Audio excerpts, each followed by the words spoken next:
Hello and welcome everybody to the Real Santa Fe podcast. We're excited today to talk to a couple of members of the cast of a show that Santa Fe Playhouse is producing. And I'm going to bring this back up in our conversation, but Santa Fe Playhouse is, I believe, the oldest running theatrical group west of the Mississippi. And if I got that wrong, you guys can correct me, but I've always found that really exciting that I believe Mary Oliver was one of the founders. Did I get that right? Yeah. So Santa Fe Playhouse has this crazy, crazy rich history, and they're an integral part of what makes Santa Fe so cool. And I have two guests today who are no exception to creating interesting things and creating real Santa Fe. So Dakotah Lopez and Christian Libonati. I got it right. I'm so excited. Tell our audience who you are and what you're doing. Dakotah, you want to go first? Sure, yeah. I'm Dakotah Lopez, and I play the role of Nick Bottom in Something Rotten. And I'm Christian Libonati, and I play Nigel Bottom. So we're the duo of the Bottom brothers, the playwright team. Explain what is Something Rotten. Oh goodness, Something Rotten. It's a whirlwind of a show. It takes actually something that I love about it is it's kind of like a historical fiction moment of taking the story of Shakespeare and putting it against some of his fictional contemporaries. So we're in the Renaissance, and Nick and Nigel Bottom are playwrights trying to figure out what to write. Hilarity ensues. I'm not sure how far to go, but in a nutshell, Nick is trying to figure out what to write, and he goes to a soothsayer, and the soothsayer says the next big thing in theater is going to be musicals. And so Nick and Nigel set out to create the first musical during the Renaissance. And is there music? Oh yeah, there's a lot of music. There is a ton of music. The cool thing about this show is that it pays a lot of tribute to all of the big musicals that have kind of come before it. Everything from Sound of Music to Les Mis to Evita. It really includes a lot of different styles of music, while also having its own unique style in its original songs. I mean, I can't imagine. I want to get tickets, but so I'm curious, why this play? Why did you choose this over something else that might have been, it seems like maybe a little simpler to execute? I mean, so Nigel of the two, so Nick and Nigel, Nick is kind of the director, big idea guy, and Nigel is kind of the poet. And so in reading the play and hearing about the play and seeing this character of Nigel, I was excited to actually play a poet who can just kind of wear his heart on his sleeve and just experience. And he is very lucky because he has Nick and he has B, who's played by Katie Lord, who's Nick's wife, who are kind of taking care of him and allowing him to just create and feel. So to play a part like that is so fun to put myself in that position. And what about you, Dakotah? What did you love about it? For me, the two things that I really think about with this show is one, it's always exciting as an actor to get to do like a comedy and to do like a true comedy, something that is bits and jokes from start to finish, but also contains a lot of heart in it as well, and some really beautiful moments of reality. For me, with Nick, what was so exciting to play him is that he truly represents this specific type of artist who wants to do great by his art and wants to succeed by his art, but is constantly being weighed down by the realities of the world, which is making money and being able to afford a place to live and afford things to eat and clothes to wear. And how do you take care of yourself and the people that you love so much when you're constantly fighting for this survival? So Nick throughout the show is constantly trying to figure out ways to just take care of the people that he loves so much. And he wants to do that by using his art as a means to do that. But as the show progresses, it is one thing after the other that constantly gets in his way, which pushes him further and further into this desperate, people-pleasing, willing to do anything type of attitude. And that's really fun to play with. Well, comedy, I mean, I've heard, I would never dare try to do what you guys are doing. We're all creative in different ways. First of all, that's a universal problem, right? That Yeah. problem of how do I survive and still create art? But I've always heard that doing comedy on the stage is much more challenging than drama. I mean, is that true? Oh, yeah. What makes it hard is when we're in rehearsals and we're playing the jokes, we're doing the bits.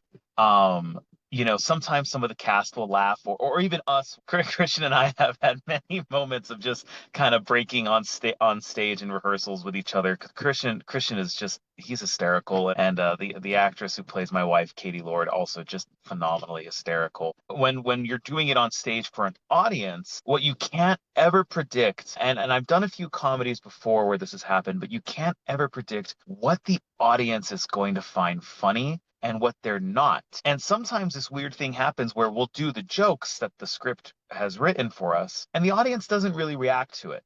But then they react to something completely not a joke, and it's kind of like you think on stage in the moment you're thinking, oh, well, that was strange. I wonder why they find that so funny. And so you start working with that bit a little bit for the next performance with the audience. You just never know what the reaction is going to be, what the give and take is going to be from the audience to the actor, and also from your co-stars as well. So the hardest part about the comedy is figuring out the beat and the rhythm. If you lose that momentum in a comedy at any moment, you're going to lose the show. It's so hard to get the audience back on track with everything that's happening if you lose that momentum, because they're already used to the absurdity of the world, to the comedy that's happening, and if it starts falling flat, then they start going, wait, what's going on here? What are they talking about? What's the story again? And you start panicking, and you start trying to heighten it more, and you keep losing them as well. So it's this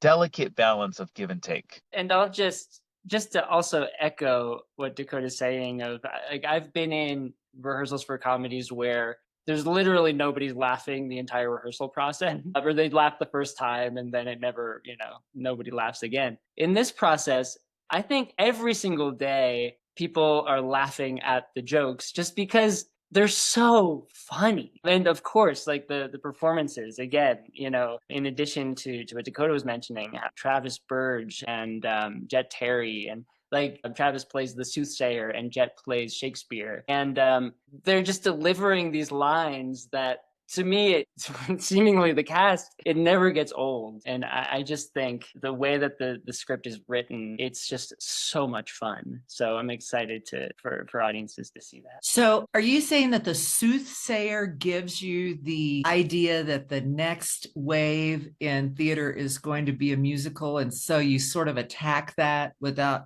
quite knowing what you're supposed to do with that information? Yeah, and I don't want to say too much about it because I don't want to spoil too much of the fun. But the soothsayer, I pay them half a crown in Renaissance currency, and they have a quote unquote vision. And in this vision, they see what they're seeing is big Broadway, the marquee lights and such, and like those big shows and tap dancing and whatever cliche you could think of in a musical. That's what they're seeing. And it leads into this fantastic musical number in which the soothsayer tries to get Nick on board with what musicals are, and explaining them in the different styles. It is a fantastic number. Travis Burge just nails it on the head, and the ensemble, they're fantastic. They have to do a plethora of different dance styles, from Fosse to jazz to contemporary. They're lifting people in the air. It gets very, very big very quickly. And it's this whole selling point for Nick as to why we need to move on from whatever theater we're working on right now and focus entirely on musicals. But it's tricky because musicals don't exist. And so Nick struggles with trying to capture that magic of what he saw. This sounds like so much fun. Oh, yeah. And you're doing it, the performances are at the Scottish Rite Temple, right? Because I know there's a lot of people who are listening who I've never been in that building, they want to go in there. And I have been there. You've got a huge stage. I mean, you've got a lot of room to do stuff, right? Am I wrong? No, it's a huge space, and it's absolutely beautiful. We were just there for the first time last night, actually, and we were on the set, and the set's been designed and built in a way that it just feels like it's part of the space. So it's beautiful. We're using the historic drops, the three-dimensional drops that are part Right. of the space there. And yeah, the set just, it feels so perfect for the space. So not only do people get to come and see this great show that you've been working on, they also get to get inside the Scottish Rite Temple, which is a whole additional benefit. Because for those of you who don't know, who are listening from elsewhere, if you've ever been to Santa Fe, the Scottish Rite Temple is the big pink building on the north side, 3 blocks north of the plaza. If you want to get in there and you want to do something fun, you want to go and see something rotten. So this is dropping on July 10th, which is actually opening night, right? It's our first preview. Yeah, it'll be the first time anyone will be seeing us perform. And how do they find tickets? And I know this is going to run for a while, so give us the date it's going to run through. It runs through from July 10th through August 2nd. And then to piggyback off of Christian there, the 10th and the 11th are our first and second previews respectively. And the big difference between those two performances and the rest of the run is because those two performances are previews, they are pay what you will nights. So they are extremely discounted tickets for people to come and see. Because they're previews, they're still technically considered rehearsals. They still have all the gizmos and the whistles. We're in full costumes, we're in full lights, we're in full everything. We're running it as a show.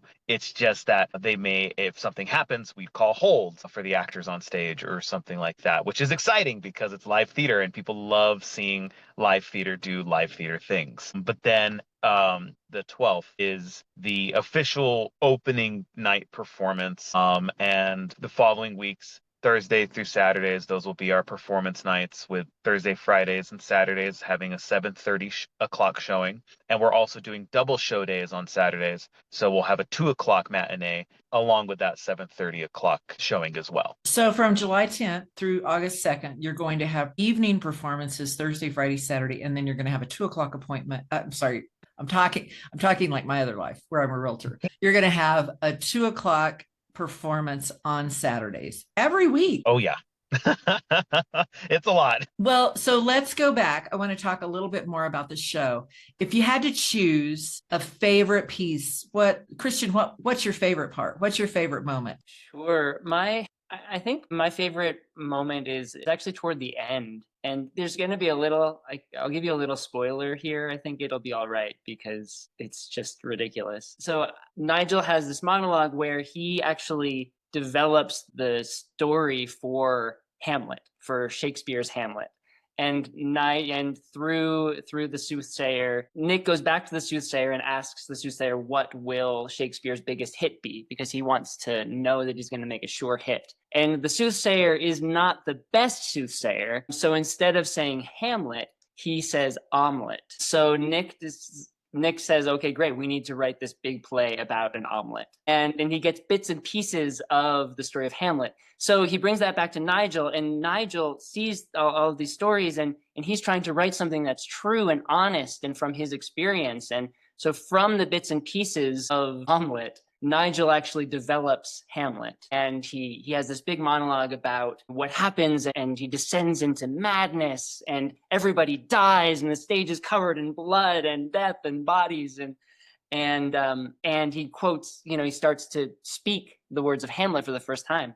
And at the end of this monologue, Nick just turns and says, "Where's the omelet?" So and he's completely blinded by this idea of what he thinks is going to be successful versus when he hears something that's true. And I just love both how Dakotah portrays that and presents that, and just what that means, that challenge of when we get so fixed in a way of what we think is going to succeed, you can't see something that's true and maybe right in front of you. So I love how while this show is so funny, it also has such heart and such human experiences in it. And what about you, Dakotah? What piece of it are you loving the most? Can you tell us, or will it spoil it? No, I can say it because it is the same one as Christian. I remember, I think it was our first week of rehearsals. Christian and I were getting to know each other and learning who we were as people and as actors. And we talked about that scene in particular and how much we just loved this scene because it's a really powerful scene. The entire show leading up to this point has been very like lots of fantasy, a lot of dream sequences, in true musical fashion. There's a lot of fantasy dream songs of like the characters thinking things that would happen that aren't actually happening. I have that as the Act One finale. There's another one in Act Two between Christian and his love interest, Portia, played by Rachel Biggs, where they have this big moment of what their love life could be. And it's lots of heightened and fun and flashy and it's cool. And then there's this moment between Nigel and Nick after the Hamlet monologue that's really just like I wouldn't say it's a slap in the face to audiences, but it's jarring because you see this real side of Nigel and Nick. You see this real side of two brothers and how their relationship really is. And you see this argument from both sides that Christian is doing such a wonderful job performing it that the audience is thinking, well, I see why Nigel's right. I see why Nick is right too. It's not a typical one of us is bad, one of us is good, one of us is right, one of us is wrong. It is these two people are clearly human, and I feel bad for both of them. And you don't get a lot of moments like that in acting. It's most usually set up that there is someone who's right and there is someone who is wrong. And it's very obvious who is right and who is wrong in those situations. And that is for the audience to vibe with, to identify with, and to see themselves in. And it's a beautiful scene because we see ourselves in both of these characters. One isn't like a foil to the other. It is just a really beautiful human moment. And it's my favorite scene in the show. And it's a really hard scene as well. It's very emotionally taxing sometimes. Go ahead, Christian. But and just coming back to the idea of comedy versus drama, it's like I think this is part of the magic of comedy too, that it allows you these really human, it sneaks in these human experiences and where the audience might not be expecting it or ready for it.